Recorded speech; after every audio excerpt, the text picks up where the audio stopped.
Hi everyone, and welcome to my channel. That feels so good to say. If you've never met me before, my name is Tiffany, and today I want to do the book Superlatives tag for my 2021 reads.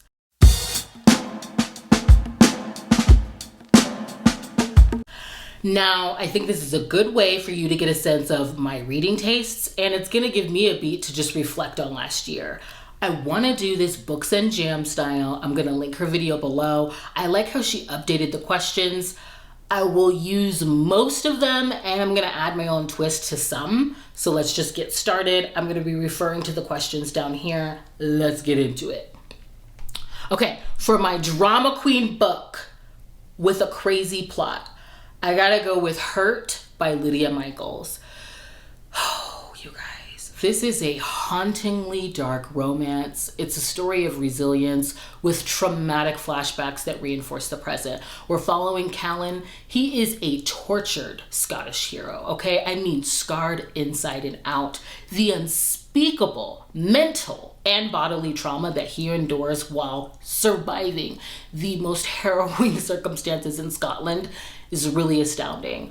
I will say that crazy does describe the plot because it does do a lot of switching back and forth that normally bothers me. It gives me whiplash, but in this case, I really think that the flashbacks serve the present, where we have Emery, our heroine, who's completely enamored by the mysterious, pensive, and sexy bartender at her job. He's chivalrous, but really guarded with his past. And their friendly co-workers to lovers romance is really sweet and it's timid in nature, but what makes this dark is the horrific attack that Emily survives and the reveals of Callan's backstory. I mean, it explains how far he's willing to go to protect her and how well equipped he is to take care of her. Some of the events in this book are absolutely insane when it comes to mental anguish. Like, I implore you, pay attention to the disclaimer at the beginning of this book and the trigger warnings, but this is absolutely my drama queen for the year of 2021. I almost said this year. And I loved it. It's so good. Next category. Life of the Party, a hyped book. Absolutely, A Court of Silver Flames by Sarah J. Maas. This book was so hyped that I read the entire series for the first time the week before it dropped. I had to be in the know. I really did. And I finally understood why Nesta is not everybody's favorite character, but if you ask me, she's far more interesting than Elaine. Look, Elaine quite literally is the embodiment of the delicate flowers that she tends to so much, and my problem with her is that she only leans towards the hand that feeds. But I'm not going to get into a rant about her because for once, it's not about Elaine. It's about Nesta and her journey towards healing. And I know that this book was like long and people felt like there were beats that were repeated, but healing isn't linear. And I really appreciated that the book reflected that. I enjoyed how SJM handled her trauma. And this is really just like Nesta's slow journey of getting out of her own way and finally seeing Cassian, who had been there all along. He's firmly planted before her, doting and devoted. And it was very gratifying for me to read her have to finally give to him. This is a hype book that I really enjoyed. Next category. Best Dressed. I'm going with Sea of Ruin by Pam Godwin. The cover is stunning and the narration by Roxy Isles, that's what I call a performance, okay? That's what I need out of an audiobook. I was sailing the freaking high seas with her. I absolutely loved it. This is a dark historical romance. We've got a pirate captain heroine who has earned the reverence from her crew. She chose to sail the seas over society. And it's also a marriage in trouble that she's trying to run away from, but that is thwarted by her ex-husband priest and their celestial chemistry, okay? Also by the cold and exacting pirate hunter, Lord Ashley. This has a lot of adventure, a lot of traumatic twists and turns, and it's really like two alphas differing in countenance and on how to win her love. I still think about this HEA. I mean, there's one element that I wish were present. It would just take it to the next level for me. But in my mind, in their forever HEA, that's still happening. So in my mind, it's happening. Next category, class clown. I'm going to go with Girls Trip by CM Nacosta. I mean, this is like a fun monster romance. Just the concept of like three elves going to a nudist colony to get laid and spit roasted. That imagery just worked for me. I loved the two romances that are at the center of what they find on vacation. It's kind of like where spice and hilarity meets. The creatures were a lot of fun. I did enjoy this. I think I rated it like a 3.5 just because structurally it felt disjointed. And then I found out that it started out as fanfic on Tumblr. So I'm not mad at it, okay? Next category. I'm going to get used to this. Like, we're going to grow together. But I think I'm doing okay. You think? Okay. Most likely to travel the world, books set in another place. I'm going to throw my first twist on this and mention a series in its entirety, and I'll feature the first book. I have to go with Lexi C. Foss's Blood Alliance series. That is a paranormal world that fascinated me. Let's talk about the packaging, okay? I'm the type of reader that needs a map. If you're gonna be trucking me around town in a fantasy, I need to see the terrain. So I really appreciated the branding in this ebook. She gave me a Blood Alliance decree and seal and a glossary. Like, I was completely living and drafted into this world where vampires and lichens rule and humans have no rights. They're mere blood bags, and quite frankly, flesh toys. And what I loved about this world was like the heady power dynamics within the romances. You know, every hero in this series, some more reluctant than others, is trying to dismantle this system and the captivity of humans. And in order to do that, it has to be a group effort. So the emotional development that it takes to get these heroines on board when they start out as mere property, it shows in the scenes of DubCon. I think those scenes make it evident the level of trust that's been accomplished, because it's a very heady experience to read them go undercover into these very callous and violent situations for humans and have the heroine be placed in a position to have to trust that the hero is going to protect them against vampires who feel like they have a right to their body. I mean, those were markers of the emotional development for me, and I ate them up. I'll also say that this series really taught me that a love story that makes a difference on the society around them just elevates it to a new level for me. I loved the series. Like, I think I read all of them last year. And I'm kind of excited about the next one. I hope that comes out soon. Come on, Lexi C. Boss. Next category. Cutest Couple. I'm going to go with Noah and Adam from Onley James's Unhinged. I get giddy every single time I think about them. Did Adam, kill Noah's father? Yes, but their romance is just so sweet and swoony. If you don't know about Onley James's Necessary Evil series, it follows a doctor who intervenes on young psychopaths' lives when they're young. He adopts and raises them to turn their killer instincts towards the criminals that have fallen through the cracks of the justice system. So they're really like a family of vigilante psychopath killers, okay? And this one follows Noah, who's out for revenge. He tries to kill Adam to avenge the death of his father, and he finds out why Adam killed him. That leads to him really remembering a lot of traumatic regressed memories. But what I loved about this is how Adam really appreciates Noah's ability to find him and his obsession with taking care of him and keeping him. And like how Noah is completely like overwhelmed by having Adam's complete focus on him, but how it's also just so affirming. I absolutely loved this.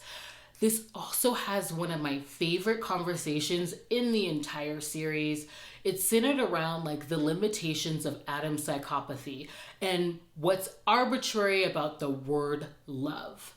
Does it matter to have a declaration when you're getting actions that exemplify love? You know, I just think those conversations about those conventions were my favorite part, and I'm obsessed with this series. In fact, head case dropped. That's probably going to be in like my first reading vlog because I absolutely love them. I can't get enough. Okay, most likely to surprise you, hidden gem of the year. I'm bending the rules again. I have to go with an author, and that is Sophie Lark. She's absolutely the hidden gem of my 2021 reading. In fact, anytime Jen from the Book Refuge gives me a recommendation, I call it a Jen gem, and she's the reason why I picked up Sophie. I read all but 2 in her backlist last year, and I just think she writes the most unique stories. Kingmakers is her latest series, and The Bully is my favorite from that. This follows Dean, who was an absolute menace in the air. It read like his origin story. He's very cold, calculating, a lot of pent-up anger, masking hurt. And in this book, it happens after he witnesses the heroine's association with the major event of the series. I'm not even going to say her name, okay? But he uses that to blackmail her into submission for the remainder of the semester. And I just loved how he wielded his power of control over her, because seemingly it starts out with some rhyme and reason, and then he just gets twisted up in his own game and unravels before her. I loved how unassuming her strength was, and I think that they're similar in their intellect and vigilance. And the fact that Dean admired that, I really appreciated. It was like a literal and figurative full circle moment of him seeing all that everybody else doesn't. And it's very spicy, but the steam serves their emotional development, and I was absolutely living. Like, I absolutely love this series. You have to read it. You gotta read the books that precede it. Ivan and Snow and the Brutal Birthright series. I don't think that you're gonna get the level of an enjoyment from the last book, The Spy, without that, but happy reading. That was a knockout. I love Sophie Lark.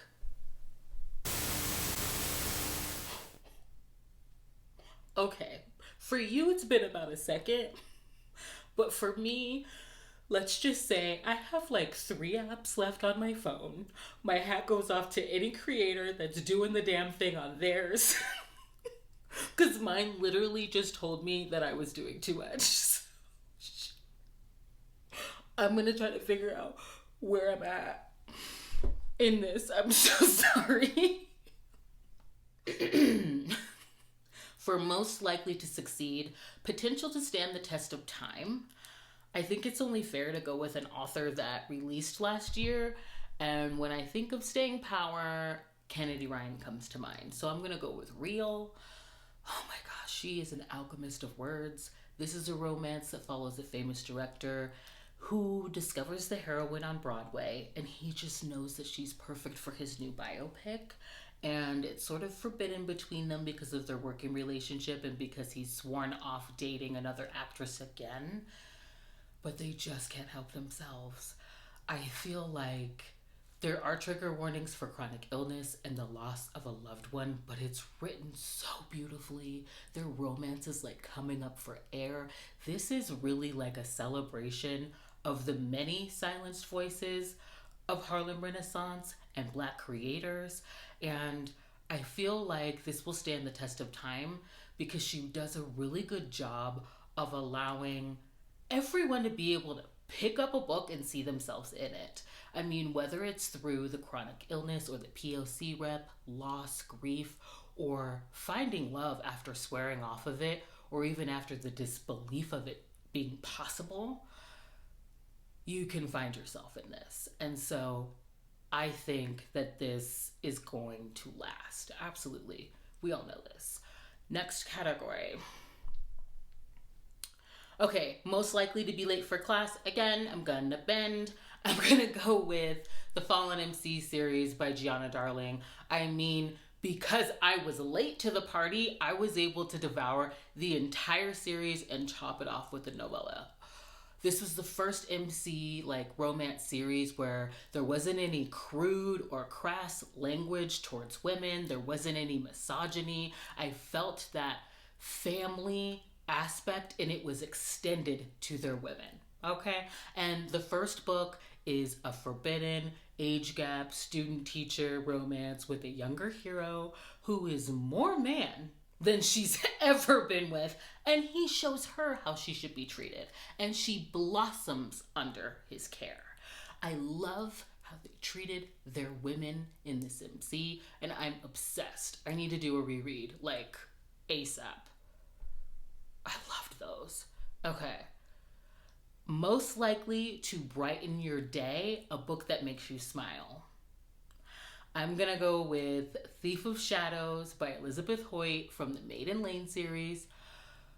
We've got a virgin hero that's a quick study. He's emotionally intelligent and he solves conflict with a heroine, with healthy communication. I just love him. And for me, I really see him as the Zorro of the entire series, because this one is really the big reveal of who the Ghost of St. Giles is, this vigilante protector of those within the slums. And there is a character that's very akin to Batman in this series, but this hero is Zorro because he's a man of the people. He is a commoner. It's one thing to have ample resources and do good by spreading it around. And it's another for him to be in the struggle with the people that he protects and be willing to give his last. I just was moved by that. The sacrifices that he was willing to make and how he isn't flippant about his vow of chastity when he's pursuing the heroine. He's just a man of honor. And I love how the heroine receives the one thing she never thought she'd be able to have through him, and it's more abundant than she could have ever imagined. This book makes me smile because it reminds me that the best things that have ever happened in my life never went as planned, and to just stay hopeful and trust the process. I love this one. Okay. For most opinionated, book that broadened my horizons. In terms of dark romance, no surprise, I'm gonna pick an entire series, and that is Pam Godwin's Deliver series. This was the darkest thing that I have ever read, coupled with the greatest hope that I've received from a series. This is about human sex trafficking survivors who band together and go back into captivity to save those that are like themselves. I mean, she showcases some of the most depraved crimes against humanity and also displays the grit and resilience of survivors and their path towards healing through love. They're able to do what the criminal justice system cannot, and the culmination of their work is so gratifying. The writing is gripping. It's action-packed. The steam is top tier, and there are heady power dynamics. She is going to take you down a dark and twisty corridor, but I promise that there is light at the end of the tunnel, okay? If you can handle the trigger warnings, I highly suggest it. It's worth it to make your way through. Book 3 is the turning point. Just a little tip. Ooh, last question. Most unforgettable. The book that I cannot stop thinking about is absolutely Untouchable by Sam Mariano. This was my first read of 2021. It's also a Gen Gem, and I never thought I'd pick up a bully romance, never had any interest to, especially since I knew going in that the hero assaults the heroine and it's their romance. But I compare every bully romance to Carter Mahoney every time. Or it's, how would Zoe handle the situation? And it's because of how fixated on Zoe he is and his tactics of coercions to bulldoze his way into her life.